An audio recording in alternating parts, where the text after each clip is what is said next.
नमस्कार दोस्तों, गौरंग शाह बात कर रहा हूँ जियोजित फाइनेंशियल सर्विसेज से।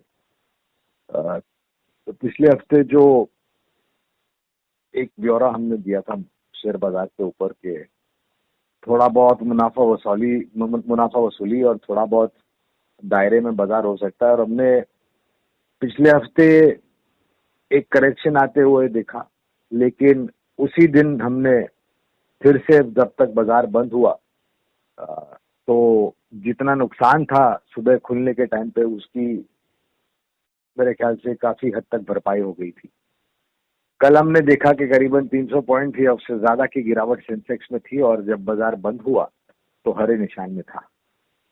तो बाजार आपको ये दर्शाता है कि अगर करेक्शन आता भी है तो वो एक दिन में ही रिकवर हो जाता है। अगर सुबह नरमी से बाजार खुलता है तो बंद होते होते या फिर उसके अगले दिन पूर्ण तरीके से रिकवर हो जाता है। तो हमारी भाषा में इसे हम एक रनिंग करेक्शन कहते हैं, यानी कि सुबह बाजार खुलता है लाल निशान में और जब तक बंद होता है तब तक या तो पूरे नुकसान की भरपाई हो जाती है या तो फिर फ्लैट टू पॉजिटिव बन देता है।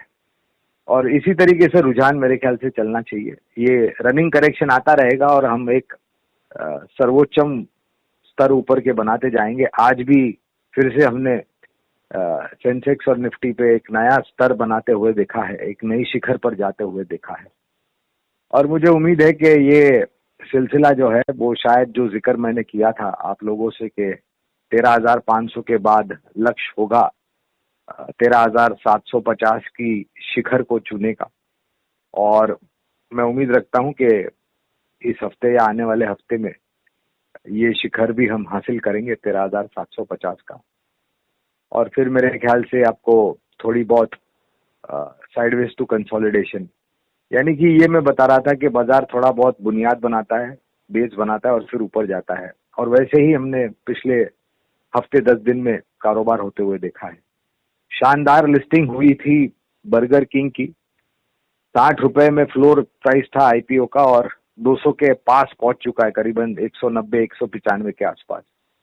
उसी तरीके से आपने अच्छे अच्छे जो आईपीओज आए हैं वहां पर काफी बड़ा लोगों का आकर्षण देखा है, और मुझे लगता है कि उसी लिहाज से एक आईपीओ जो चल रहा है बेक्टर फूड स्पेशलिटीज लिमिटेड 286 से लेकर के 288 का इसका प्राइस रेंज है, भाव का एक दायरा है यहाँ पर आपको निवेश करना है। ये आईपीओ है तो मैं और हमने भी इस आईपीओ के ऊपर एक आईपीओ नोट द्वारा लोगों को कवायद की है निवेश करने के लिए। तो एक अच्छा आईपीओ है।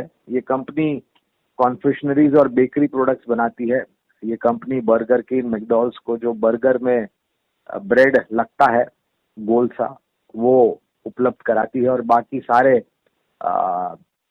काफी सारे इनके प्रोडक्ट्स है बाजार में, स्लाइस ब्रेड से लेकर के अलग अलग प्रकार के जो मन लुभावन ब्रेड होते हैं या बेकरी प्रोडक्ट्स होते हैं या बिस्किट्स होते हैं, ये कंपनी बनाती है। तो अगर आपका लंबी अवधि का नजरिया है, लिस्टिंग गेन्स की मैं बात नहीं कर रहा, मैं लंबी अवधि की बात कर रहा हूँ, तो आप यहाँ पर भी आईपीओ में पैसा निवेशित कर सकते हैं। रहा सवाल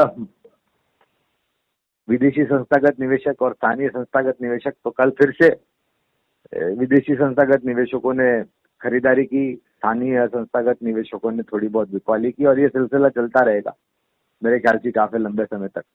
और जिस तरीके से डॉलर की भरमार हमारे बाजार में हो रही है, मुझे नहीं लग रहा है कि इसकी किल्लत आपको दूर दूर तक दिखाई देगी। यानी कि मैं ये कह रहा हूँ स्पष्ट रूप से कि विदेशी संस्थागत निवेशकों की तरफ से जो निवेश है शेयर बाजार में वो आता रहेगा।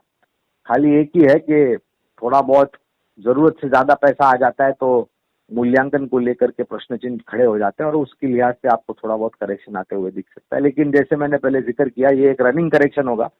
कोई ऐसा कारण मुझे दिखता नहीं है हाल फिलहाल जिससे एक बड़ा करेक्शन आए मार्केट में। और अगर हम 46,000 के ऊपर काम कर रहे हैं सेंसेक्स पर, 46,500 के ऊपर काम कर रहे हैं सेंसेक्स पर, और 13,650 के ऊपर काम कर रहे हैं निफ्टी पर, तो 300-400 पॉइंट का करेक्शन निफ्टी में या फिर कोई 600-800 पॉइंट का करेक्शन सेंसेक्स में आए तो प्रतिशत के हिसाब से कोई ताज्जुब नहीं होगा, क्योंकि एक बड़ा बेस है हमारे पास जिसके कारण ये करेक्शन आपको आंकड़ों के हिसाब से बड़ा लगेगा, लेकिन प्रतिशत के हिसाब से अगर आप देखने जाए तो काफी कम लगेगा। कच्चा तेल उबला है, नीचे आया है, फिर उबलेगा, लेकिन ये जैसे मैंने पहले भी जिक्र किया था कि ठंडी के मौसम में अक्सर ऐसा होता है कि हर साल इस समय पर कच्चे तेल के दाम ऊपर जाते हैं। ये सिर्फ इस साल ही नहीं, आप इतिहास गवाह है, आप देख लीजिए। क्योंकि जब कड़ाके की ठंडी पड़ती है, मैं हमारे भारत देश की बात नहीं कर रहा, मैं उत्तर भारत में तो ठंड पड़ती है, मगर बाकी अन्य अब जो हमारे इलाके हैं भारत देश के, वहां पर इतनी कड़क की ठंडी नहीं पड़ती जितनी जो बर्फ की ठंड पड़ती है अमेरिका, यूरोप वगैरह में। वहां पर बहुत जरूरत पड़ती है आपको फर्नेस ऑयल की, बर्निंग ऑयल की, जिसके कारण ये मांग में ऊपर आप हिसाब से देखते हैं। ऐसा कोई बुनियादी तौर पर मुझे कोई कारण नहीं दिखता जिससे कच्चा तेल आपको 50-55 के ऊपर ब्रेंट दिखाई दे प्रति डॉलर बैरल, और 45-50 के आसपास है उसके ऊपर नाइमेक्स दिखाई दे डॉलर प्रति बैरल। ऐसी संभावना मुझे टिकने वाली बहुत कम दिखती है। वापस से नीचे आने की पूरी संभावना। रुपया मजबूत हुआ है फिर से डॉलर के सामने, और ये बहुत ही अच्छी बात है। और जहां तक रहा सवाल आने वाली तिमाही नतीजों का, तो मुझे लग रहा है कि तिमाही नतीजे और बजट के ऊपर काफी कुछ उम्मीद है। जिस तरीके से प्रधानमंत्री जी ने भारत निर्माण, make in India, made in India की बात की है, आत्मनिर्भर भारत की बात की है, तो लग रहा है कि एक momentum rally, pre budget rally आपको शायद और भी ऊंचाई तक लेके जा सकता है। तो मैंने जैसे पहले कवायद की थी, आपको राय दी थी, मशवरा दिया था गिरावट पर खरीदारी, वही काफी लंबे समय तक मेरी कवायद रहेगी, आपको राय रहेगी कि गिरावट पर खरीदारी करें। छोटी मध्यम अवधि में जैसे जैसे हम नए शिखर बनाते जाते हैं, आप वैसे वैसे थोड़ा बहुत मुनाफा समेट ले, या फिर अपना मुनाफे वाला जो स्टॉप लॉस है छोटी मध्यम अवधि के लिए अगर आपने पैसे लगाए हैं तो उसको ऊपर की तरफ बढ़ाते जाए। 3 विकल्प हर बार की तरह मैं आपको देना चाहूंगा। लंबी अवधि का है ये बुनियादी तौर पर। पहला है सेल्यूलर सर्विस, टेलीकॉम क्षेत्र से जुड़ी हुई दूसरी सबसे बड़ी कंपनी जियो के बाद भारतीय एयरटेल, 680 का लक्ष्य है। दूसरा है alternative clean and green fuel, Gujarat gas, 460 का लक्ष्य है। और तीसरा है धातु क्षेत्र से JSW स्टील, 430 के लक्ष्य। ये जो लक्ष्य मैंने दिए हैं ये लंबी अवधि के लिए, छोटी या मध्यम अवधि के लिए, तो आप उसी लिहाज से अपना मन बना करके निवेश करें और निवेशित रहें। आप सभी का बहुत बहुत धन्यवाद। अगले हफ्ते तक आप थोड़ा बहुत सचेत से काम कीजिएगा और शेयर बाजार में सूझबूझ समझ के साथ जोखिम नाप तोल करके निवेश कीजिएगा। धन्यवाद आप सब।